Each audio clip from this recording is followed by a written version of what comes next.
see passive people.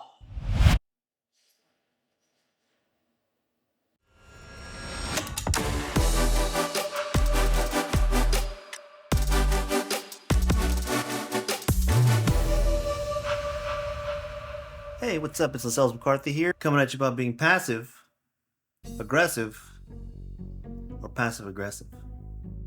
Which one are you? Which one aren't you? Well, my friend, today I'm here to share with you how to avoid suffering the pitfalls these put you in when choosing how to respond in situations. Let's be real. Most people generally throw drama and toxicity at us every single day, but you don't have to keep falling victim to that life. So, let's talk about how to jump off that hamster wheel of resentment and focus on how we could take control of any situation, focusing on needs. More specifically, whose needs are being met. A lot of the time we have conflict resolution issues with other people because we can't get on the same page. There's something that I need, and obviously there's something that you need.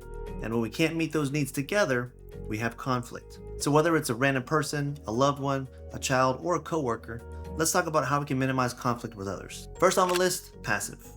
What does being passive look like? Chances are, you don't know that you're passive, because your ass is so damn passive. You're usually really quiet, you don't particularly have much input, you're kind of just there, in the shadows. Not to be confused with an introvert. Passive folks let things happen to them, whereas introverts appreciate solitude and privacy in the way that they live. The two don't really correlate, but that's for another video. Side note, keep in mind that being passive aggressive or passive aggressive is not a personality trait. In this context, it's how you respond to a situation. Let's get back to needs. Whose needs are being met in being passive? Generally, everybody else's. You're always thinking about everybody else's needs because you don't want to rock the boat. When the people around you are constantly making your decisions, a couple things tend to happen. First of all, you'll eventually develop a resentment towards that person or maybe even yourself. But why? Because you will constantly be doing what others want to do and not so much what you care to do. So action movies are your jam. Mine too. I love them, but you cannot stand documentaries. But every time your person wants to watch a damn movie, we go with their boring ass documentaries. I'm sure you can see how over time you might be annoyed about watching movies together. The second issue is now your person has this false sense of your relationship because they're thinking, oh, Lascelles loves documentaries, so movie time equals documentary time. Now your person thinks that you like something that you really don't like. And if you constantly do this with different things, whether it's food, or y'all go and hang out, or if you even want to get together, that resentment cup fills up really, really quick. Keep in mind, the foundation of any relationship is relatability. So if I'm with somebody and they think that I like all the things that they like, they tend to want to be around me. But then in reality, I know I don't want to do any of the things, but I'm passive, so I'm not going to say anything. See what the problem is? This crap leads to isolation, reduced activity, lower standards, and eventually depression. But hey, you decide what you want to do or don't do. Now let's move on to aggression. Whose needs are being met in being aggressive? Honestly, I'm kind of scared to ask because you might bite my head off or you might be offended, but you're hard to be around, you're typically pushy and selfish, and above all, you're unapproachable. An aggressive approach focuses on that person's own needs exclusively. You're not considerate of others, and it's your way or the highway. And no one really wants to be around all that. Well, unless, however, that person is a passive person, and they won't love being around you either, but they won't tell you ever. You're probably upset about something, again. You're on edge, you're probably a bit anxious most of the time.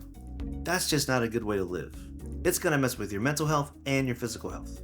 You don't really get your way all the time. Well, take that back. You get your way all the time. You're gonna find yourself in one of two situations. You're either gonna be surrounded by a bunch of passive people because they're just gonna do whatever it is that you say, or nobody really wants to be around your ass. How can you expect to grow as a person? No one is there to give you the other perspectives or constructively challenge your views. You're gonna be stuck. This does not foster a growth mindset. How will you build as a person? So you're just gonna stay stagnant. It's a pretty lonely place being aggressive, but once again, you decide. Now we come to everyone's favorites, the infamous passive aggressive. Whose needs are being met here? Absolutely no one. No one at all. There's a time to be passive, there's a time to be aggressive. But taking the passive aggressive approach gets you nowhere. Personally, dealing with a passive aggressive person is a hot button.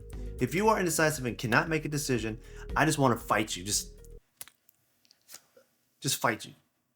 You don't know if you want something, but then you want to fight for something, but then you don't know what you're fighting for. This is what a passive aggressive person does. Like, it's annoying. It's annoying as hell. You can't make a damn decision. So how can I, as an outside person, accommodate anything at all for you? That's just so frustrating. You don't know if you want to eat now or eat later. You don't know if you want to go to the club and dance or if you just want to stay in for the night. You don't know what you want to do. And then to make things worse, you go back and forth, and all in all, the most frustrating thing is you will sulk if you don't get your way.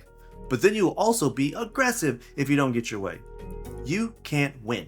You can't make the right choice with the person who's passive aggressive because you're just so damn indecisive. You don't know what you want, so how does that affect your relationships?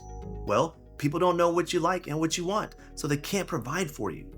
You're not living intentionally, you're not moving your life forward, you are just simply staying in place. It's a purgatory. It's the worst possible place you could put yourself. I'm not sure if you can tell, but I got a thing about indecision. So here we are. We see that passive approach doesn't necessarily work well all the time. An aggressive approach doesn't really work all the time either. And we already know passive aggressive, let's not even say it, right? So what's the solution? Enter assertive.